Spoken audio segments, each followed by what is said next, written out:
Hey guys, thanks so much for coming back to my second watercolor video. I'm thinking about calling the series Wandering About Watercolor because that's kind of what I'm doing right now. I'm just kind of playing around with it and I'm liking where it's going so far. So the reference picture that you just looked at is from Pinterest, and I just took some screenshots of me sketching this out in pencil, and eventually I do ink over it, but this is just kind of step-by-step process of that. Fun thing on this video, I actually there's Mowgli approving my sketch, which is always important. But again, fun thing, I technically ran out of space on my phone when I was making this video. So I wanted to have this really cool overhead shot for you guys just to kind of take you through the steps that I go through when I'm laying down the ink. But again, I managed to, you'll see in about a minute or so, that's about the most footage that I've got of that, and then all of a sudden it just goes back to the screenshot. So that's when you know that I lost all my memory on my phone. But no big deal, we figured it out, and I've got plenty of space now. It just took me a week to find my laptop, charge it, and get to that point where I could finish this video that I started 2 weeks ago. If you want to see a shorter version, I did make about a 45-second TikTok kind of speeding through all of this, but I think it was pretty cool, and I think I'm starting to get a hang of several different aspects of the watercolor, which I'm super excited about.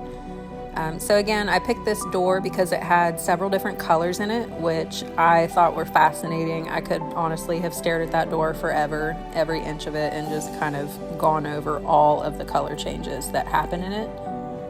So I thought it would be perfect, to use as a practice reference for this watercolor sketch.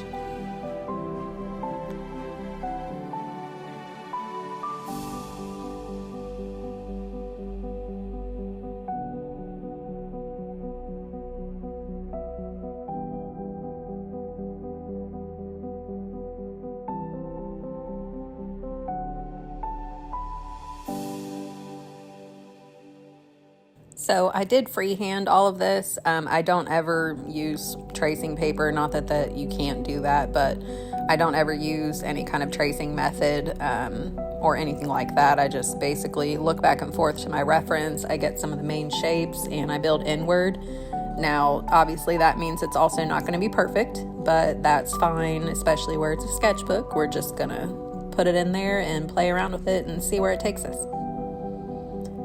So this right here is new to me. Again, I really haven't messed around with watercolor very much, but I liked some other ideas that I saw here on YouTube and also on Instagram. Some artists that I like that do watercolor really well talked about, outlining all of it in ink and then filling in with the watercolor and then going back in with more ink if you need to, make anything stand out.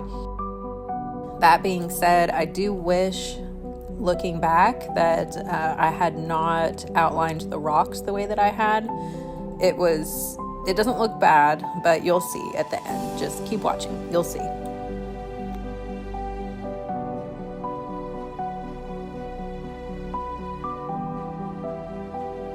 All right, so this is before I start in with any colors at all, and just the ink outline of my sketch. I really have only used the large brush that is third from the left, and then also the other flat brush there.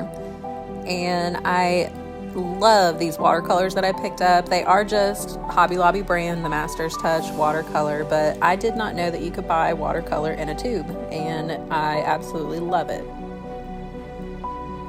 So I started with the warmer browns. I just, decided to pick a color and went with it. So I went with all of the warm tones that I could see in the door and in the rocks. And there's a little bit of the light areas left because those are going to be the bright yellows. Again, I love this door. There's so many colors in the actual photo that I didn't even capture all the way, but I probably could have just sat there and mixed colors forever. It was so much fun and so relaxing to just go back and forth and add more of the tones that I was seeing. All right, and it is starting to make me super happy. Now, something that if you look back at this reference picture, you can really see the difference in the stone that is at the bottom of the door, and then building the frame right here in this kind of L, zigzag shape. It's a very warm brown, but in contrast, if you look at the top up here on the archway, it's completely different tone of rock. There's blue in it, there's more white. So that was something that excited me too. I noticed, after observing this picture for probably 5 minutes while I was looking through, and as soon as I saw those tone changes, I knew I wanted to try this because that would give me more to play with.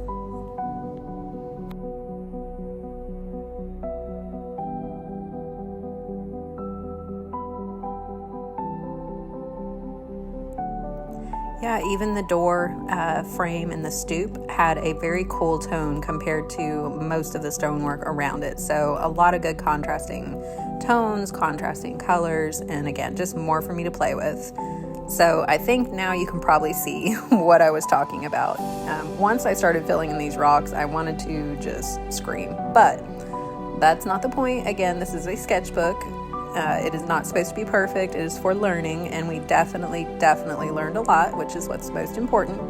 I love how this door turned out. I'm not going to finish it because I do want to redo a couple of things, but again, super happy with it and so satisfying to finally feel like I'm getting the hang of the color placements and the blending.